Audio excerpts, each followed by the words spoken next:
Claro, sí. Sí, yo había hecho I5 porque iba a empezar el 10, pero está todo aquí, ¿vale? Vale, pues empezamos ya. La siguiente charla, María López, que es la CEO de BitBrain. Ahora ya sí que pasamos puramente al ámbito de empresa y veréis qué cosas tan chulas están haciendo durante mucho tiempo ya en España. Y no te voy a presentar porque lo vas a hacer tú y así damos tiempo de cada esto creo que ayuda poco. ¿Me oís si hablo así? Vale, es que ayer me tocó detrás y no se oía nada con los micros. Bueno, lo primero de todo, muchas gracias a la organización por invitarme. La verdad es que es un verdadero placer estar aquí en el Escorial. Sobre todo me hace ilusión porque cuando yo estaba estudiando la tesis doctoral tuve la oportunidad de ir a un curso de verano aquí al Escorial y guardo muy buenos recuerdos, así que los estudiantes que estéis aquí espero que os llevéis también un buen recuerdo de la experiencia, ¿no? Me han pedido que hable un poquito sobre nuestra experiencia en BitBrain, cómo llegamos a fundar a la compañía y lo que estamos haciendo a día de hoy. Así que me vais a permitir que retroceda unos cuantos años, ¿no? Unos cuantos años, que es la época que yo estaba haciendo mi tesis doctoral, que era seguramente como algunos de vosotros. Esta era yo. Soy licenciada en Matemáticas por la Universidad de Zaragoza. Cuando acabé la carrera hice Matemáticas puras y cuando acabé la carrera yo quería continuar con la investigación, En aquel entonces Matemáticas no era tan popular como ahora. De hecho, para entrar a la carrera me pidieron un 5 de media, que ahora está bastante más alto. Y el problema era que cuando acababas la carrera, si querías quedarte en la universidad, pues era complicado conseguir becas. De hecho, es que no había becas. Entonces, el primer año de tesis doctoral empecé en Matemáticas, pero no conseguí financiación. Y el segundo año vino el lado oscuro, que era Ingeniería Informática, y me ofrecieron una tesis doctoral con beca, y ahí que me fui por una cuestión puramente económica.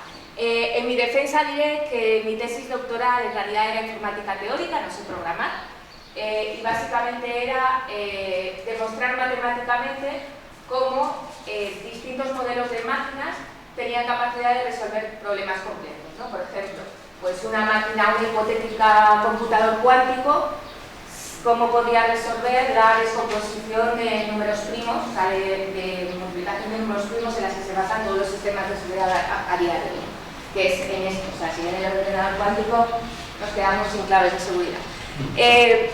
Y diréis, ¿y qué hace una persona así, un perfil así, en neurociencias, en neurotecnología? O sea, ¿cómo le ha llevado para ahí? Y yo aquí os diría, sobre todo a los jóvenes, que tu recorrido y tu carrera profesional no solo depende de la formación que hagas. Por supuesto es una parte importante, pero no solo depende de esto. Y esta era yo, pero también era esta. Yo cuando acabé la universidad, en cuarto de universidad, como yo cuando dije a mis padres y al orientador del instituto, les dije que quería estudiar matemáticas, me dijeron, ¿dónde vas?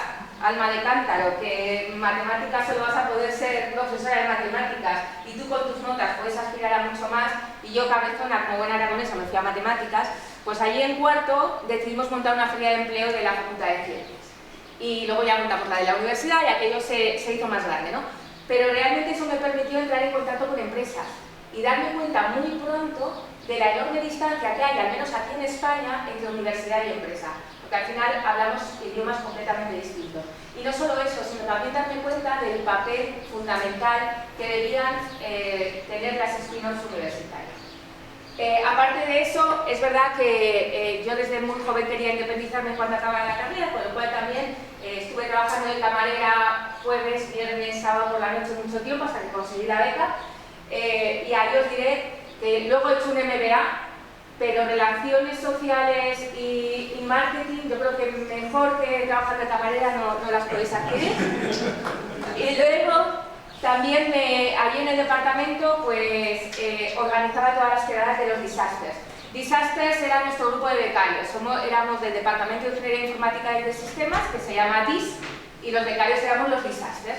Entonces, bueno, pues yo me encargaba de organizar las salidas a tapas, viajes, más tapas, eventos deportivos, más tapas, cenas de Navidad, más tapas. Si venís a Zaragoza ya sabéis a quién podéis llamar para iros de tapas.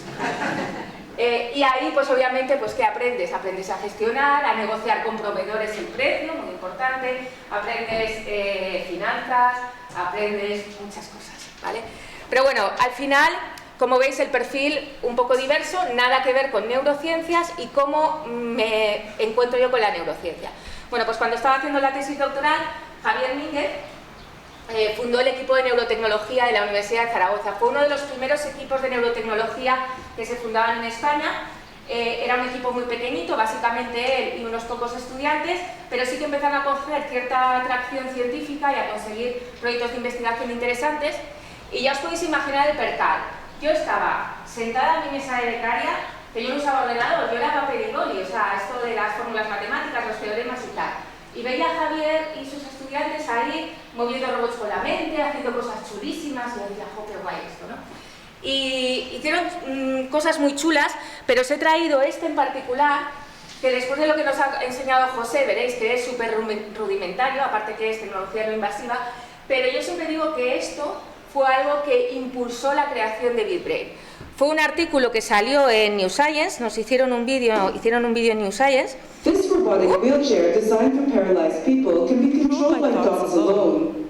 A user wears a skull cap with 16 electrodes scattered all over their head, and the laser mounted on the front of the chair constantly... Básicamente es una silla robótica que tú le dices dónde quieres que vaya y va quitando obstáculos y llegas. Y Javier, con un paradigma muy simple de P300, iba enseñando los puntos donde podías ir, tú te concentrabas en el punto y cuando se iluminaba el punto al que querías ir, había una P300 y ya sabía él a dónde quería mandar la silla ya iba, ¿no? Entonces esto fue en 2008, el vídeo es de 2009, salió en New Science. Fue uno de los papers que en ese momento eran más citados de BCI para control de robots. Y esto, así como cosa curiosa, que me siento súper orgullosa que esto ya no lo vamos a volver a conseguir en la vida, fue el mejor vídeo del mes en ciencia y tecnología en YouTube, el que tuvo más visitas. Eso ya no se puede conseguir porque ahora hay mucha más competencia, ¿no? Y lo más interesante, y de dónde viene BitBrain, es que después de salir en New Science, al día siguiente teníamos medios de comunicación en la puerta de la universidad llamándonos, da igual los papers que publiquéis, y aquí esto, pero si sales en un sitio de impacto mediático alto, de repente eres el rey del mambo.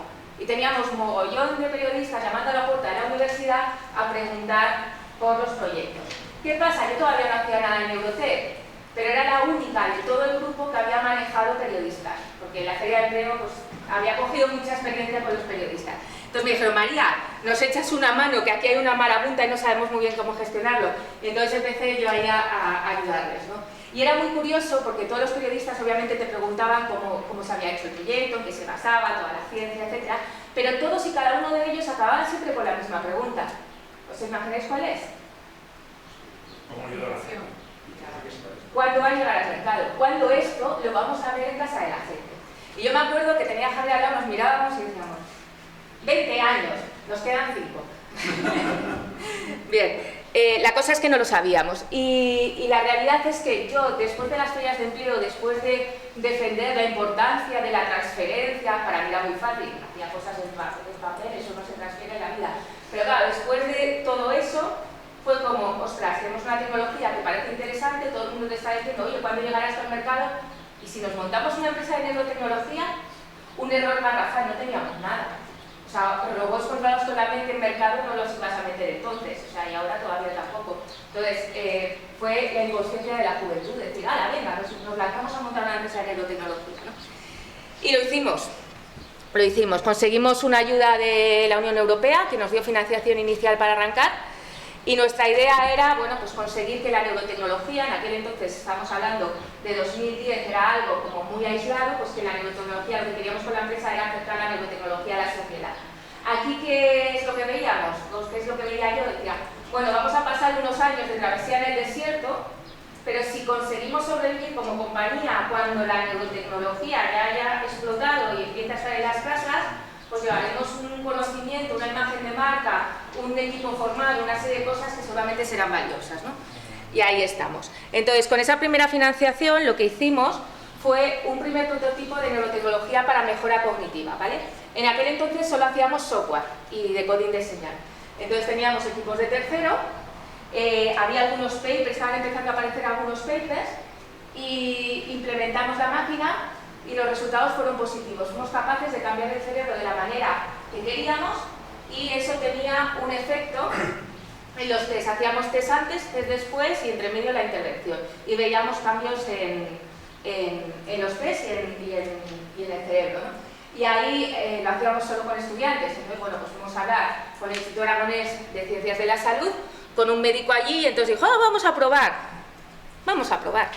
Probamos con niños con déficit de atención, nos salía así, lo que íbamos buscando, la máquina no era capaz de encontrarlo en todos los niños.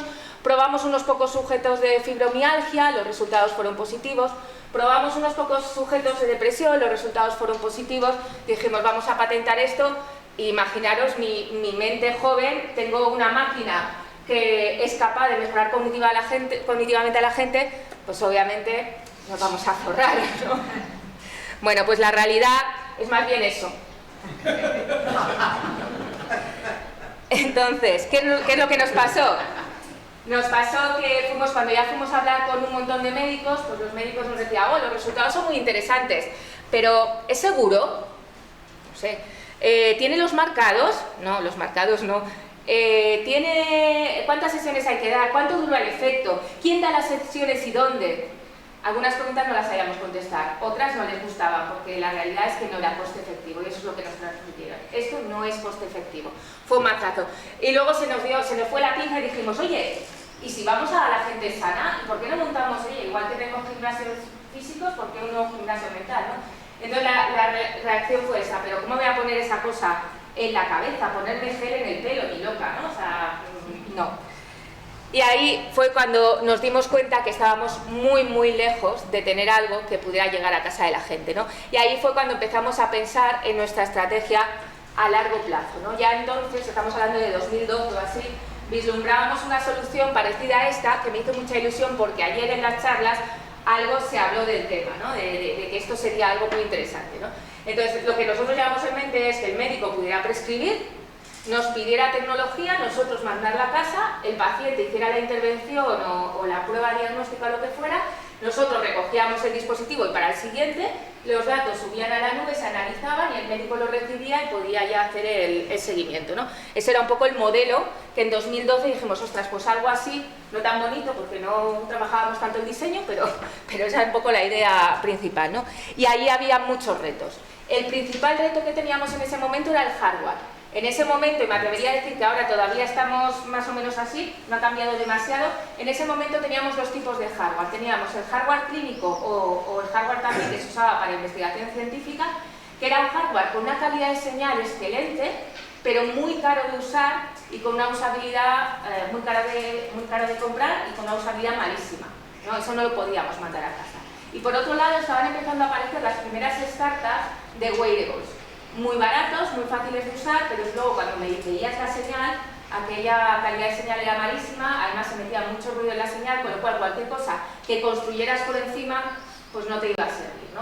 Entonces nos dimos cuenta que ahí había una necesidad de hardware, que fuera hardware fiable, fácil de usar y a un precio asequible. Y luego también teníamos nuestros retos de software, ¿no? Pues toda la parte de usabilidad, si te lo vas a llevar ahí es importante. Por supuesto, todas las intervenciones, el filtrado de artefactos, porque cuando te lo sacas fuera del laboratorio se mete mucho más ruido, con lo cual vas a tener que filtrarlo. Luego toda la parte, teníamos que construir todo el cloud, que no lo teníamos, privacidad, seguridad, etc. Y luego un escollo bastante importante también, que era el tema del mercado.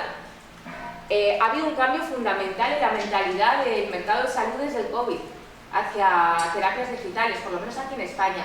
Antes, esto era una marcianada, ¿vale? Y no estaban abiertos a este tipo de cosas. Entonces es verdad que teníamos esta estrategia a largo, sabíamos a dónde queríamos ir, pero el principal problema que teníamos es que no teníamos ni idea cuándo podríamos llegar, porque por mucho que nosotros que no teníamos conocimiento, había cosas que no sabíamos hacer, pero es que había cosas que sobrepasaban nuestro campo de aplicación. Por ejemplo, todo el avance de la inteligencia artificial que está permitiendo hacer filtrados de artefactos que en la vida nos hubiéramos planteado, no estaba. Los nuevos materiales que estamos trabajando no estaban. Eso no depende de la neurotecnología, era otras áreas, ¿no? Entonces, bueno, había muchas cosas que hacía que esto no fuera el momento. Entonces, claro, si esto es nuestra estrategia larga y tenemos que seguir invirtiendo en I+D, pues hay que pensar una estrategia a corto para poder pagar nóminas y para poder financiar esta I+D, ¿no? Y entonces en ese momento dijimos, vamos a ver dónde podemos vender neurotecnología a día de hoy. La opción clínica está descartada por todo el tema de los marcados, etcétera, etcétera, que nos da mucho miedo. Y gente como nosotros, investigadores, ¿por qué no hacemos tecnología y se la vendemos a investigadores? ya había compañías haciendo esto y de alguna manera, como nuestra visión era que la tecnología llegara a casa de la gente, dijimos, vamos a hacer tecnología para investigadores, pero para que investiguen fuera del laboratorio. O sea, tecnología que sea más usable, ¿no? Y teníamos, hemos desarrollado como varios dispositivos. Este es el típico de investigación. La novedad es que en vez de los sensores con gel son con agua de grifo, con lo cual es mucho más rápido de colocar y es más higiénico para el usuario. Luego hicimos algo que fue muy innovador en su momento, que es, oye, ¿por qué tenemos que llenar la cabeza de sensores? Si tú ya tienes una aplicación en mundo real y solo necesitas, por ejemplo, estudiar la corteza motora, pues a lo mejor con hacer un dispositivo con sensores solo en la corteza motora, que sea más wearable, puede ser interesante, ¿no? Sacamos lo que era la familia minimal, sacamos también bioseñales y por supuesto un software que nos sincroniza todo, incluso con tecnologías de tercero y métricas, ¿no? Y ahí nos pusimos a medir. Os he traído algún ejemplo para que veáis que, bueno, pues que hay gente usando la tecnología y en cosas que no tienen nada que ver con la salud y perfiles que no son expertos en neurociencias, que eso era algo que nos interesaba mucho también, que la tecnología, los investigadores fueran gente que lo sacaran del laboratorio y gente que no fueran expertos porque nos permitía aprender a trabajar esa usabilidad con no expertos que nos permitiría ir al siguiente paso, ¿no? Entonces, por ejemplo, esto es un investigador en temas de educación que tiene nuestra tecnología y lo que está haciendo es valorar distintas modalidades de dar clases, cuál de ellas es más óptima desde un punto de vista de carga de trabajo, ¿vale? Desde un punto de vista mental. O estos, por ejemplo, están con un brazo robótico y están utilizando toda la neurotecnología para para primero diseñar mejor el brazo robótico, pero que haya cierta control también desde la parte neuro. Y luego esta la acabo de meter en el último momento, porque como los proyectos de José eran tan chulos, digo, tengo que meter algo guau para hacer de la competencia. Esto fue un proyecto muy chulo, nos llamó Nissan, la I+D de Nissan de Japón, que querían hacer el primer prototipo del mundo de un coche controlado conectado al cerebro. Y nos metimos en el proyecto con ellos, con la EPFL, y diseñamos un casco que éramos capaces, antes de que se produzca el movimiento, se produce una señal en el cerebro que es de anticipación del movimiento. Entonces somos capaces de cazarla, mandársela al coche y ganar un segundo en el frenado. Entonces, cuando la persona quiere frenar, el coche frena un segundo antes de que la persona apriete el pedal, ¿vale? Eso es muy efecto wow, lo llevamos a CES, a la Feria de Electrónica de Consumo de Las Vegas. Fue un bombazo en Japón, en Estados Unidos, en España, la repercusión mediática fueron 5 millones de euros solo en España, que no era el foco de Nissan. O sea, una barbaridad, un espectáculo mediático fenomenal. Pero bueno, esto era un demostrador para hacer una acción de PR, para ver hasta dónde la neurotecnología podía llegar. Y es verdad que tenemos mucho cliente que es universidad, pero cada vez más tenemos gran corporación, que son los departamentos de innovación, nos compran tecnología o nos contratan pequeñas cosas de I+D, porque están valorando hasta dónde está llegando la neurotecnología y dónde lo podrían aplicar en su vida. Esto no creo que lo veamos en la vida, porque antes el coche se conducirá solo, ¿vale? ¿Y dónde estamos ahora? Fenomenal. Vale. Ahora mismo seguimos siendo una empresa de investigación, somos 64 personas. Una cosa que me parece que es bastante sorprendente, no es ni buena ni mala, tiene sus cosas buenas y sus cosas malas, es que no tenemos inversores. La compañía es todavía 100% de los socios. Tiene cosas buenas y cosas malas. Las cosas malas, que vas más despacio, porque tienes menos recursos financieros. Las cosas buenas, que vas más despacio, que en investigación a veces te gusta ir un poco más despacio para hacer las cosas bien y coger conocimiento, ¿no? Entonces, bueno, ahí tenemos la duda. No tenemos nada contra los inversores, yo soy parte del Consejo de Administración de un fondo de capital riesgo, por lo cual no tengo nada contra ellos y probablemente en un futuro cercano nos relacionaremos con ellos. Más cosas, seguimos siendo 60% de la plantilla está en I+D, 20 ingenieros en tecnología y 19 investigadores de la parte clínica. Y tenemos una importante red de colaboradores de I+D. Es decir, todas las cosas que hacemos no las podríamos haber hecho solos. Normalmente lo hacemos con colaboración con distintas instituciones en todas partes del mundo. Y en comercialización, nuestros equipos a día de hoy están en más de 60 países. Y también tenemos una importante red de colaboradores, partners y distribuidores. Pues tenemos distribuidores en China, en Australia, en Italia, en Grecia, en Brasil, bueno, pues en distintas partes. Y partners también, tenemos líderes mundiales de tecnologías complementarias, como puede ser, por ejemplo, el iTracker. Tobii es el líder mundial y son partners globales nuestros y comercializamos todo juntos, ¿no? Entonces, al final, cuando no tienes inversión, digamos que la única manera de ir haciendo cosas es a través de la colaboración, ¿vale? Bien, ¿y dónde estamos en esa estrategia a largo que os pintaba al principio? Ahora empieza la parte guay, que quizás no soy yo la persona más adecuada para contarla, pero os la voy a contar de todas maneras. Si os acordáis de la visión, eso de mandar la tecnología a casa, que haya una intervención o alguna prueba, luego se devuelve y todo esto, teníamos varios retos. El primero era un reto de hardware, ¿vale? Ese reto de hardware creemos que lo tenemos relativamente solucionado, ¿vale? Hemos desarrollado esta tecnología. Esto es una tecnología textil, estos son sensores textiles, son hilo conductor. Esta tecnología fue seleccionada por la Comisión Europea como una de las 20 más innovadoras de Europa. Volvimos a ir a CES otra vez, a enseñarla, representando a Europa. Y esto lo que te permite es dos cosas. Cuando te llevas parte de la tecnología, si queréis la podéis pasar por ahí. Cuando te llevas parte de la tecnología a la industria textil, ¿qué consigues? Reducir los precios una barbaridad. O sea, consigues reducción de precios. Y otra segunda cosa, consigues comodidad para el usuario. Todos estamos acostumbrados a llevar prendas de vestir. Te lo pones en la cabeza. Te lo pones en la cabeza. Creo que te lo estás poniendo al revés. Los sensores es esto. Problema de usabilidad. Problema de usabilidad. Bueno, entonces, realmente la banda tiene una cosa, tiene una usabilidad brutal. Y vais a ver un niño de 12 años, ¿a quién voy a engañar? Es mi hijo, ¿vale? Usando la banda. Hi, my name is Adrian, and I have 12 years old. I'm going to show you how I broke my little brother.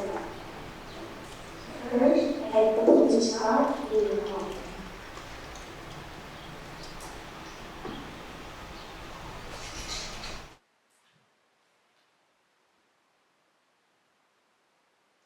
Now, I put the ears between the ear flap.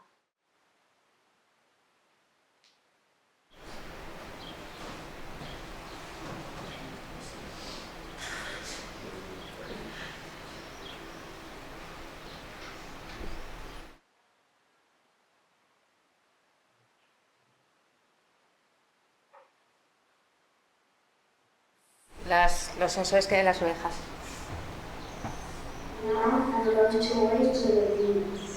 Las green lights son, estamos chequeando las impedancias. Se la ha puesto en 57 segundos. Inalámbrico con un iPad, ¿no? Es inalámbrico con un sí, iPad. Sí.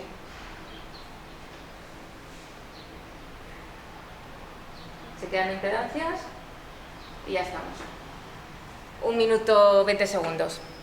Y esto esperamos tener el mercado médico a finales del año que viene. Esto no es un wearable de 500 euros que encuentras con la calidad de señal sospechosa, esto es un equipo médico. Y lo que tenéis aquí a la izquierda, si estáis interesados, tenemos ahí el paper, tenemos un paper en Frontiers, evaluando la calidad de la señal, comparándolo con nuestra tecnología seca, con la tecnología de agua y la tecnología textil. Las conclusiones del paper os las doy. Vas perdiendo un poquito de... bueno, vas ganando un poquito de ruido a medida que vas cambiando el sensor, pero todavía es lo suficientemente bueno como para poder hacer la mayoría de las cosas, ¿vale? Y ya os digo, estamos en marcha para producto sanitario. Esto es un recorrido, es una travesía larga y ardua y con muchísima regulación. Esto está matando a mis ingenieros son súper creativos de I+D y toda la parte regulatoria los está matando, pero es algo que tienes que hacer, ¿no?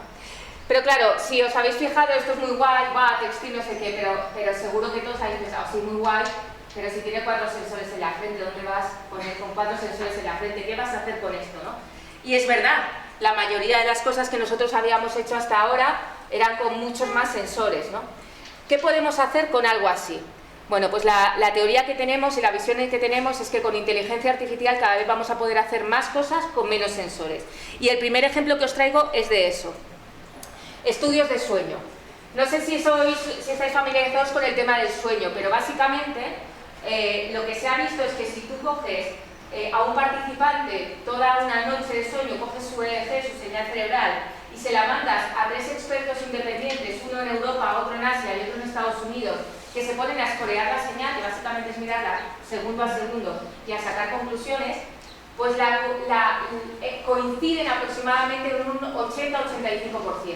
Eso es el nivel de experto, 80-85% de coincidencia.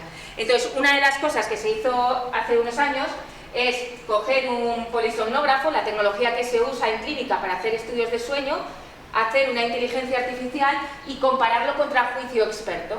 Y se vio que coincidía lo que daba la inteligencia artificial en un 83% con el juicio experto. Es decir, teniendo en cuenta lo anterior, estamos a nivel de experto con la inteligencia artificial.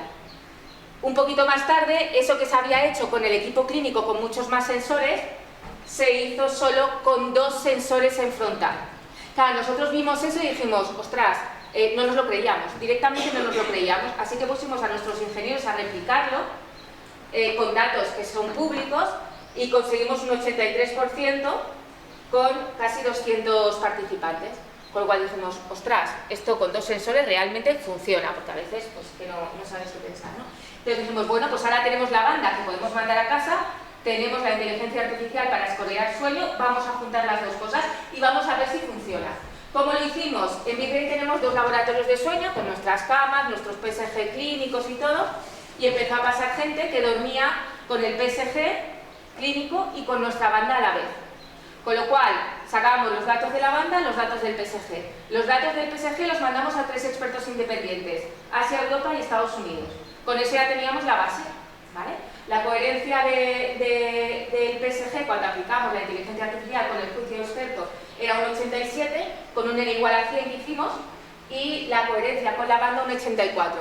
Perdíamos un poco, pero recuerdo que el juicio experto está entre un 80 y 85, con lo cual, si Dios quiere, la inteligencia artificial para sueño también está en proceso de validación, de obtener el marcador CE médico, y si Dios quiere, esto el año que viene la banda ya la podremos mandar a casa para hacer estudios de sueño, ¿vale?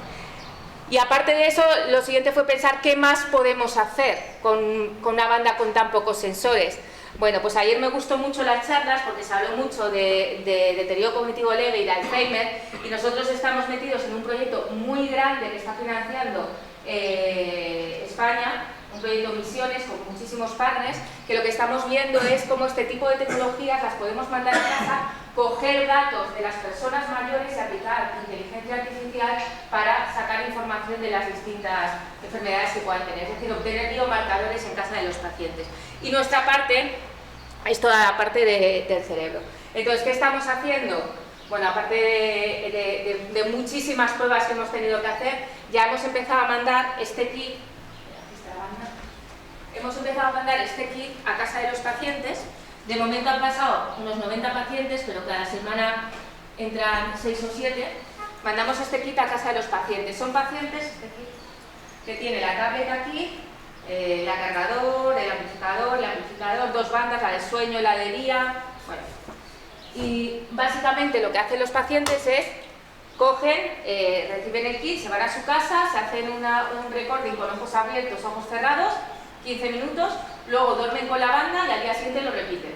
Nos devuelven el kit y ya está. Lo que pasa es que esa gente es desde personas mayores sanas hasta personas que tienen quejas subjetivas de memoria, gente que está diagnosticado con deterioro cognitivo leve y gente que tiene Alzheimer leve. Algunos de ellos vienen con punción lumbar, les hacemos mogollón de test antes de meterlos en el estudio y también les hemos extraído sangre.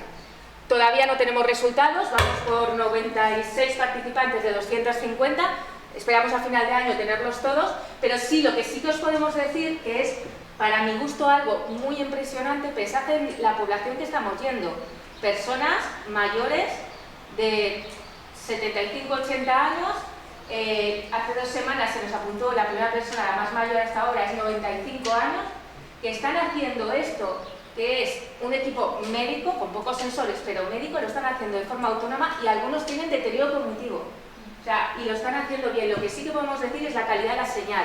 Esto es, por ejemplo, el polisomnograma, y esto lo que nos dice es, en negro está el juicio experto, en azul lo que da nuestra banda, y esto es la cura sí que tiene el dispositivo, ¿no? Entonces estamos en nivel experto del 83. Y algo parecido hacemos con la calidad de la señal en despierto. Entonces, no sabemos si vamos a poder sacar biomarcadores, nos estamos nutriendo muchos datos, pero lo que sí que ya podemos asegurar es la calidad del dato. Y la calidad del dato es bastante buena. Y también la adherencia. A ver, la adherencia no debería ser muy difícil porque son solo 2 días, ponérselo 15 minutos y dormir con él. Pero bueno, es una población difícil que te lo puede mandar a decir, oye, no quiero saber nada, y lo están haciendo. O sea, solo creo que de esos 96 lo han hecho todos, pero yo creo que hemos captado unos 100 o así, han abandonado 4 solo, que es una población que, en fin, que es complicada, ¿no? Entonces, bueno, estamos ilusionados con este proyecto, veremos a ver qué podemos sacar de ahí. Y luego, ¿os acordáis lo que os conté al principio de esa intervención que nos la tiraron a la cara? Pues bueno, por una cuestión romántica hemos dicho, vamos a intentar ver qué podemos hacer con esto, vamos a ver qué nos sale, ¿no? Claro, la hemos tenido que adaptar porque cuando la hacíamos al inicio de BitBrain era con un montón de sensores y ahora solo tenemos la parte frontal, hemos tenido que adaptarla, pero básicamente un poco la base en la que nos basamos nosotros es esta hipótesis que una mayor desincronización de los ritmos alfa superiores pues al final están correlados con mayor capacidad cognitiva general, atención sostenida en particular y memoria de trabajo, ¿no? Y esto, en términos de ingenieros, que es lo que somos nosotros principalmente, escoges la señal cerebral, esta línea roja sería la señal cerebral en reposo, lo que te sale de la señal cerebral en reposo, está azul en una tarea de atención sostenida, y lo que te dice esta hipótesis es que si la diferencia entre estas dos líneas la haces crecer y consigues aquello de allá, estás consiguiendo esa desincronización. O sea, esto lo que significa es que has conseguido la desincronización de los ritmos alfa superiores, con lo cual, en teoría, deberías tener una mejora cognitiva. ¿Qué hemos hecho? Una máquina que ayude a las personas a conseguir esa desincronización más grande, ¿no? Y aquí la tenéis, esto es una paciente nuestra. Entonces, básicamente, la máquina lo que hace es, está leyendo el eje, en tiempo real está calculando la curva. Antes hacemos una calibración para ver cuál es su punto de partida, siempre tienes que hacer una calibración inicial para ver su punto de partida, y eso nos pone como el nivel de dificultad. Cuando consigue que la curva esté más arriba de lo que es normal en ella, en ese momento de calibración, le damos un feedback positivo en pantalla en rojo. Cuando no, en azul. ¿Qué tiene que hacer la persona? Buscarse la vida para poner el cuadrado en rojo, buscar pensamientos, estrategias mentales para que el cuadrado esté en rojo. Porque si el cuadrado está en rojo, lo que está haciendo de manera natural es ampliar esa diferencia, conseguir una mayor desincronización, ¿vale? Y perdona, pero no, estos son solo sensores, no está actuando ni nada, lo hace con su... No, simplemente te estoy dando feedback de cómo está funcionando tu cerebro, y tú con ese feedback tienes que tratar de regularlo. Entonces lo cambias desde tu propia intención. Esta es una intervención activa. O sea, si tú te pones ahí a ver la tele no te funciona, tienes que estar ahí, ¿vale? Estos son resultados de todos los estudios que hemos ido haciendo a lo largo de los años.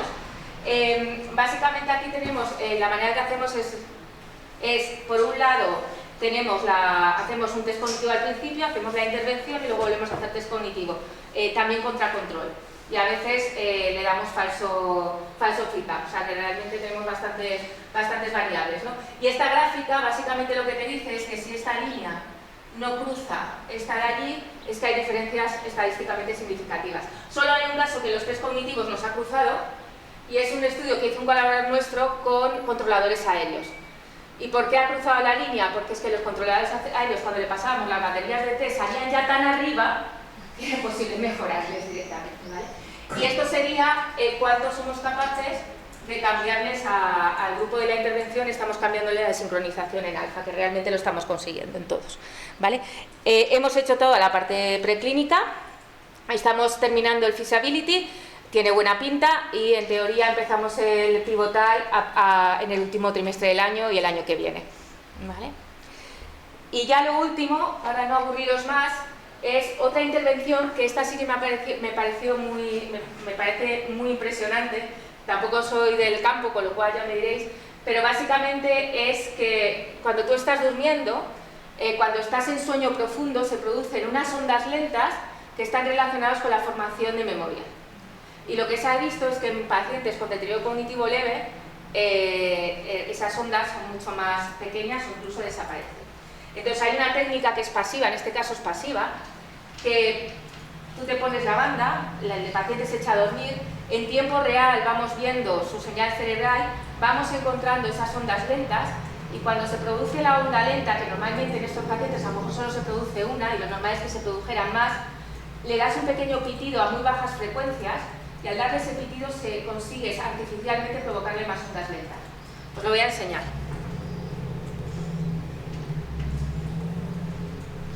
De nuevo, paciente durmiendo en nuestro laboratorio de sueño, EEG online. Este no lo hemos sacado todavía a casa del paciente, el anterior sí, este todavía lo tenemos en incubación en el laboratorio. ¿Vale? La inteligencia artificial te dice que todavía está despierto, ahora en breve se pondrá en sueño ligero. Esto todavía no se activa porque la búsqueda de las ondas lentas se hace durante la fase de sueño profundo. Y ahora cuando entre en sueño profundo veréis,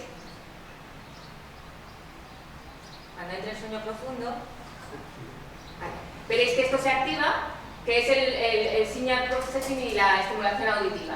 Y entonces ahora, aquí se ha encontrado la onda lenta y esto es lo que predecimos que podemos generar, ¿vale? Y esto es lo que generamos realmente. A ver, creo que tiene volumen. Ah, que sigue, vale.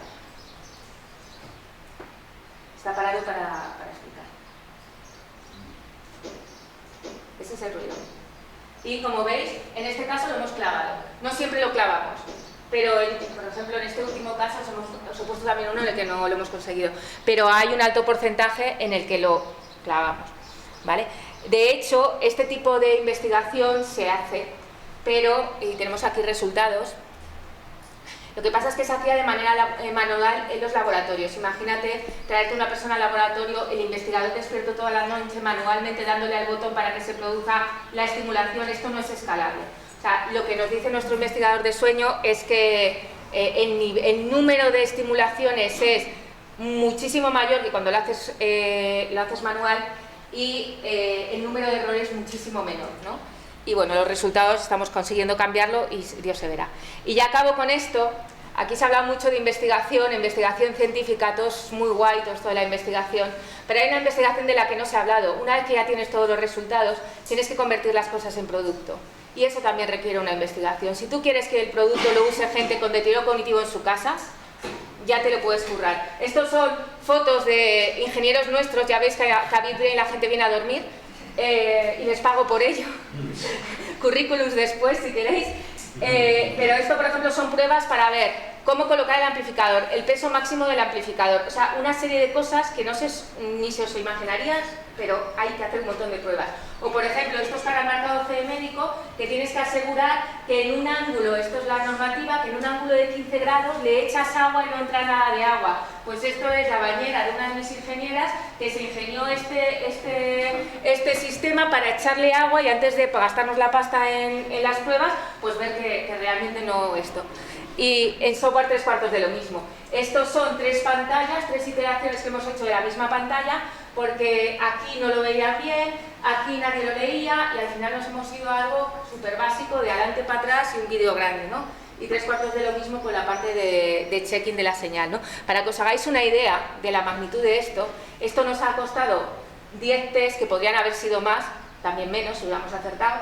Y más o menos cada test son 8-10 participantes, estamos hablando de 100 participantes para esta movida, ¿eh? O sea que esa parte de la investigación no es tan glamurosa, pero cuando quieres hacer un producto, lo siento mucho, pero tienes que pasar por eso.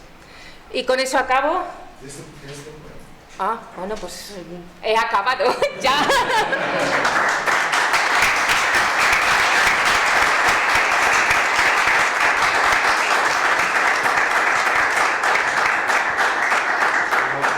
¿Preguntas? No va. Yo tengo una pregunta. Bueno, impresionante, chapó. ¿Cuál es el cuello de botella que ves tú para vuestra compañía en el futuro en España? ¿Dónde necesitaríais ayuda? ¿Cuál es el problema así al futuro? A ver, nosotros ahora mismo, por ejemplo, los ensayos clínicos, o sea, nos lo hemos currado para que los médicos solo nos tengan que derivar pacientes. Tenemos un mini hospital en las oficinas, tenemos 2 laboratorios de sueño y 5 laboratorios de esto, ¿no? Pero aún así están involucrados todos los hospitales de Zaragoza y nos cuesta reclutar. A ver, estamos hablando de números muy grandes, de perfiles muy específicos y tal. Ahí, por ejemplo, sí que nos interesaría colaboración y estamos adhiriendo muchos partenariados con universidades y con institutos de investigación que les mandamos los dispositivos y ellos hacen sus cosas, que eso está bien. Y luego, la siguiente fase vamos a necesitar inversión sí o sí. Entonces, seguramente lo que haremos, esto es una reflexión que no salga de aquí, confidencial, si nos tendré que matar, pero es una reflexión que yo estoy ahora mismo embarcada en ese momento. Yo creo que la compañía que tenemos, la estructura de la compañía que tenemos, no está preparada para recibir inversión, por los perfiles que tenemos. Bueno, da igual. Inversores, que lo sepáis. Y lo que vamos a hacer es fundar una nueva compañía para la parte clínica, donde le vamos a quitar todo el peso del hardware. Una cosa que sí que he estado viendo mucho es que se nos acercan muchas startups a que les hagamos el hardware. El hardware es un horror. Te carga de gente, te carga de proceso. O sea, las iteraciones en software son muy rápidas. Como te equivoques en hardware, entre los proveedores, los materiales, la fabricación, igual si te equivocas son un mes o un mes y medio de iteración con suerte, ¿no? Entonces creo que lo voy a separar, lanzaremos la parte, vamos a intentar quitarle más riesgo a la parte clínica y si más o menos tiene buena pinta sacaremos y buscaremos inversión para ir más rápido ahí.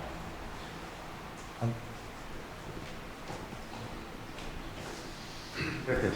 Lo mismo, que me ha gustado mucho la presentación y ha reflejado muy bien lo que es la trayectoria hasta llegar a donde he llegado y muchas veces haciendo de todo, ¿no? De todo un poco. Doy fe en lo que has dicho, es decir, pasar el software de 0.1 a 0.2 es relativamente sencillo, no sé si es sencillo la respuesta, pero en hardware es un dolor de muelas. Yo iba a preguntar, en lo que nos has pasado he visto que lo has hecho todo textil, es decir, lo que has cogido son hilos, ¿no? Como hilos están así, hilos conductores. ¿Probaste, por ejemplo, la diferencia entre haber puesto un depositado de plata como de plata o carbón, etcétera, y qué ventajas? Sí, a ver, de hecho, no lo he contado, aquí, he contado las vergüenzas, pero alguna me he guardado, no la voy a soltar ahora. Por ejemplo, uno de los problemas que tuvimos con la banda textil no es la que usamos para sueño. No es la que usamos para sueño porque cuando empezamos a testearla en invierno, funcionaba súper bien. Y de repente, verano en Zaragoza, 42 grados, hay gente que no tiene todavía aire acondicionado en Zaragoza, lo cual me parece surrealista, pero todavía hay gente que sobrevive a esas temperaturas. La gente sudaba de noche, se producían pop-ups y no había manera. Entonces tuvimos que irnos a la banda de sueños de snaps, porque como tienes que estar varias horas con ello, pues estamos trabajando para ver si lo mejoramos, igual que estamos trabajando para ver si conseguimos atravesártelo, pero en principio... Y luego también hay anécdotas de probar algunas composiciones. Los sensores secos que tenemos son aleaciones de plata, pero por ejemplo para el sueño, cuando ponías nuestros sensores, no sabemos por qué narices había gente que le salía una reacción alérgica de tiempo a lo mejor de usarlo, o sea que cuando os digo, el desarrollo del producto tiene una parte muy importante de I+D, o sea que yo no sé, los investigadores cómo lo veis. Yo cuando estaba en la universidad era como montar una empresa, ya hemos hecho la parte difícil, aquí solo te falta la parte fácil. Pues la parte de desarrollo también tiene su dificultad y su belleza también, es un reto. Por ejemplo, esta parte de reacción, ¿habéis hecho ya estudio de biocompatibilidad? Sí. Todo eso ya habéis solucionado. Eso ya está solucionado, Pero es lo que os decía, es que cuando te falla el hardware, es como te tirarías de un puente, porque sabes que más inversión, más tiempo, no sabes si te va a volver a fallar, si no es como software, es mucho más doloroso. Y la copia ya, la copia de cómo dices. No me hables.